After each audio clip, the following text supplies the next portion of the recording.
Hello students, मेरा नाम है Surabhi Tiwari. Welcome to Step Up Academy. आज के इस वीडियो में मैं एक स्पेशल चैप्टर लेकर के आई हूँ। स्पेशल तो नहीं, मतलब बहुत इंपॉर्टेंट चैप्टर लेकर के आई हूँ, जिसका नाम है लाइट रिफ्लेक्शन एंड रिफ्रैक्शन, जो कि सीबीएसई एनसीईआरटी का चैप्टर नंबर 9 है। इस चैप्टर नंबर 9 की जैसे शुरुआत होती है तो सबसे पहले चैप्टर का नाम ही हमें थोड़ा सा डिस्कस कर लेना चाहिए, लाइट रिफ्लेक्शन एंड रिफ्रैक्शन।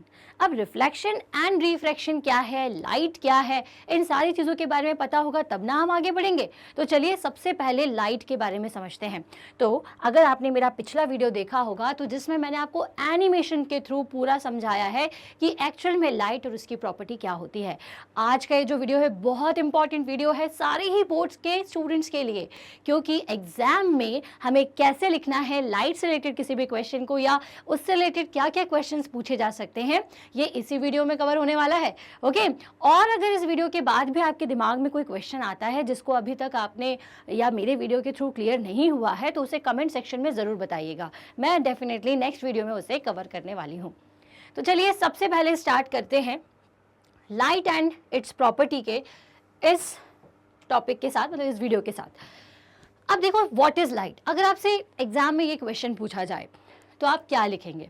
तो देखिए, सबसे पहले आप एक डेफिनेशन याद रखिए जिसका नाम है कि light is a form of energy. मतलब कि जो है light is a form of energy due to which we can see object. मैंने क्या बोला? 2 पॉइंट याद रखो कि लाइट पहली चीज तो एनर्जी है और दूसरी चीज उस एनर्जी की वजह से हम चीजों को देख पाते हैं। ठीक है, तो light is a form of energy due to which we can see object.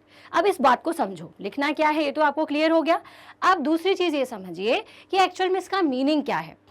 अब जैसे आपको चलने फिरने के लिए खाने की जरूरत पड़ती है, जैसे ही आप खा लेते हो जी भर के तो आपको एनर्जी आती है, और एनर्जी आती है तो आप सारे काम कर पाते हैं, चाहे वो चलना हो, पढ़ना हो, लिखना हो, बात करनी हो। अगर आपके अंदर एनर्जी नहीं तो आप ये सारी चीज़ें नहीं कर पाएंगे। तो जैसे खाना इन सारी चीज़ों के लिए ज़रूरी है, वैसे ही देखने के लिए हमें लाइट एनर्जी की ज़रूरत है। अगर लाइट ना हो तो क्या होगा? पूरी जगह अंधेरा होगा और उस डार्क में हमें कुछ भी दिखाई नहीं देगा, क्योंकि जितने भी कॉन्सेप्ट्स हैं लाइट के, जैसे रिफ्लेक्शन, रिफ्रैक्शन, ये कोई भी कॉन्सेप्ट काम नहीं करेगा जिसके कारण हमें कोई भी ऑब्जेक्ट दिखाई नहीं देगा। अब यहाँ से मैंने आपको समझा दिया लाइट क्या है। अब एग्जाम में जो लिखना है वो भी बता दिया। अब आप इसे चाहे तो स्क्रीनशॉट ले सकते हैं।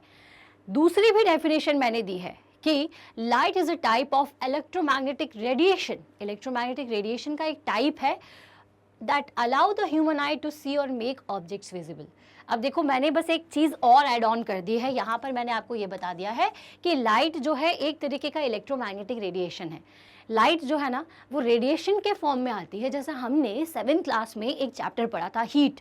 उस चैप्टर में मैंने या आपने जिससे भी पढ़ा उन्होंने आपको ये बताया ही होगा कि सोर्स ऑफ एनर्जी सबसे बड़ा सन है, और सन से जो लाइट एनर्जी अर्थ पर आती है वो थ्रू रेडिएशन आती है।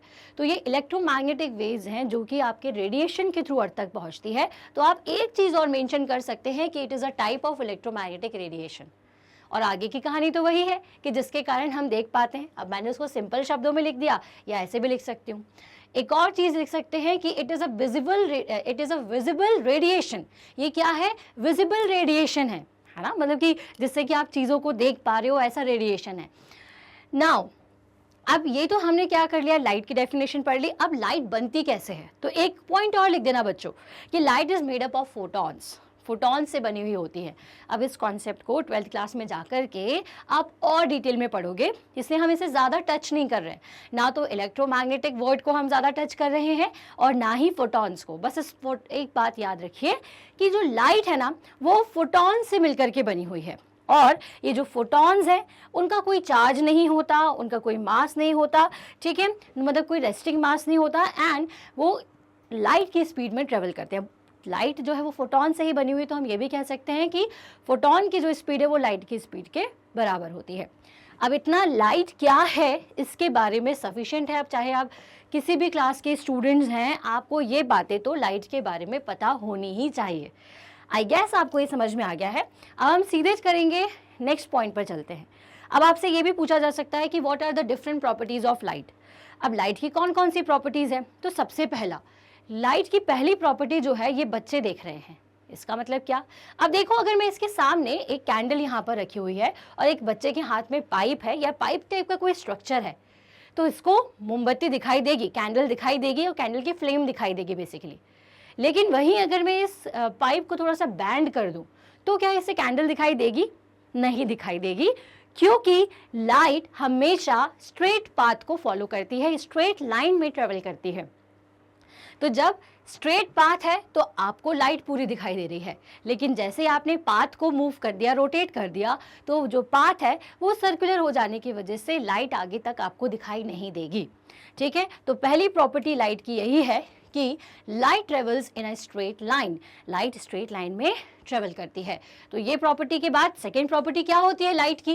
तो यहाँ पर कुछ आपको डायग्राम्स दिख रहे हैं जिसमें किसी में वेव्स बनी हुई हैं, कहीं पार्टिकल्स हैं। तो दूसरी प्रॉपर्टी यही है कि light can be in a form of particle और इन अ वेव। लाइट जो है ये वेव और पार्टिकल दोनों के फॉर्म में हो सकती है, वो डिपेंड करता है कि किस मटेरियल की बात कर रहे हैं हम। अब वेव का मतलब क्या होता है कि लाइट जब हमारे तक आती है तो वो वेव के फॉर्म में स्ट्रेट पाथ को फॉलो करती है और हम तक पहुंच जाती है, और साथ ही साथ हम ये भी कह रहे हैं कि वो पार्टिकल से मिलकर के बनी हुई है।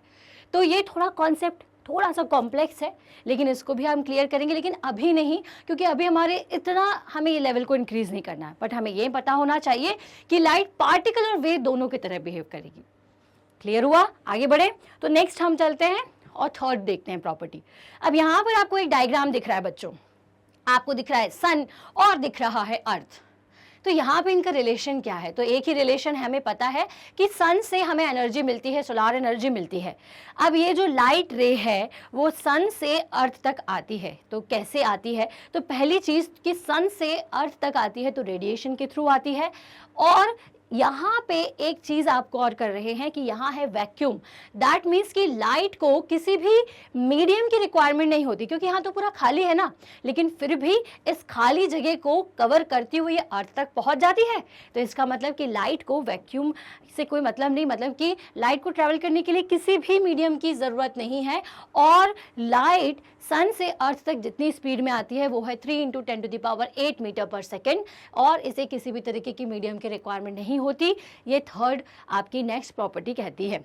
ठीक है, तो अब देखो इतनी स्पीड में चलती है, दैट मीन्स कि it takes 8 minute 19 seconds for light to travel from sun to अर्थ।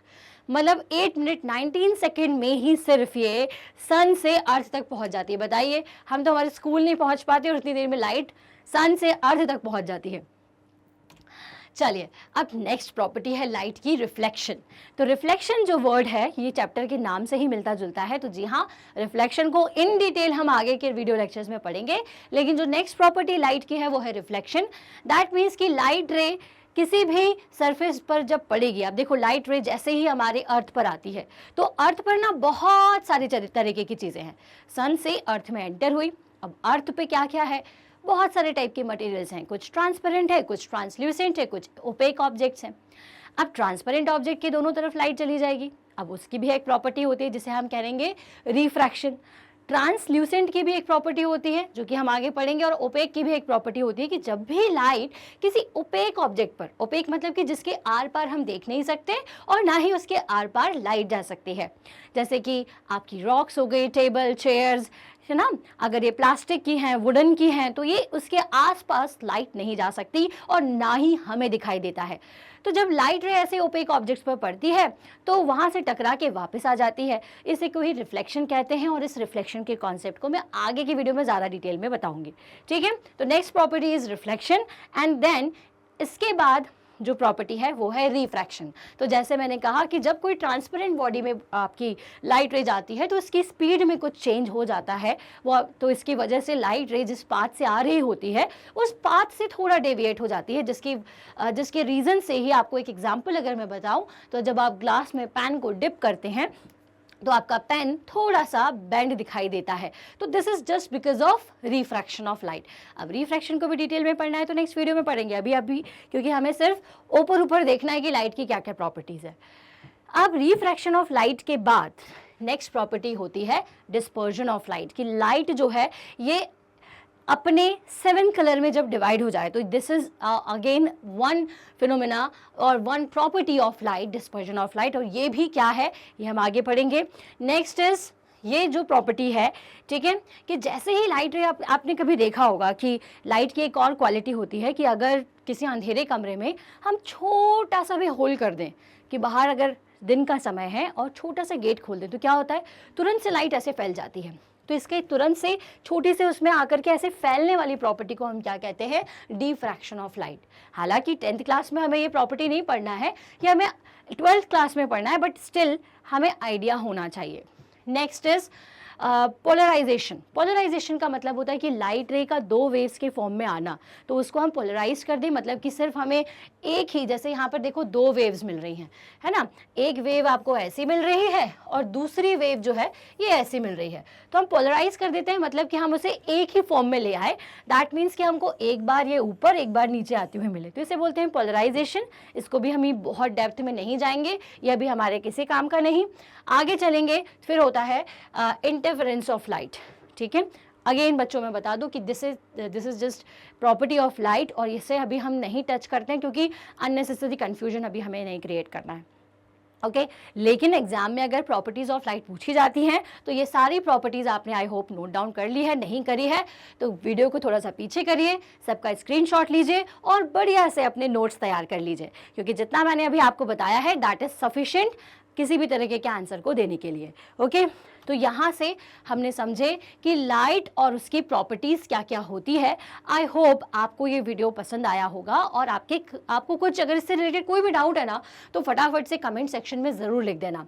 और अब नेक्स्ट वीडियो में मैं आपको बताऊंगी कि पहली प्रॉपर्टी के बारे में, मतलब प्रॉपर्टीज़ तो हमने सारी पढ़ ली, लेकिन एक कॉन्सेप्ट था रिफ्लेक्शन ऑफ लाइट। तो रिफ्लेक्शन एक्चुअल में क्या होता है, उसके लॉ ऑफ रिफ्लेक्शन क्या है, सीबीएसई एनसीईआरटी का या दूसरे बोर्ड्स का भी ये जो टॉपिक है इसे मैं अपने नेक्स्ट वीडियो में कवर करूंगी, उसे ज़रूर देखिएगा। और तब तक के लिए इतना टाइम हमारे वीडियो पर स्पेंड करने के लिए थैंक्स फॉर वॉचिंग।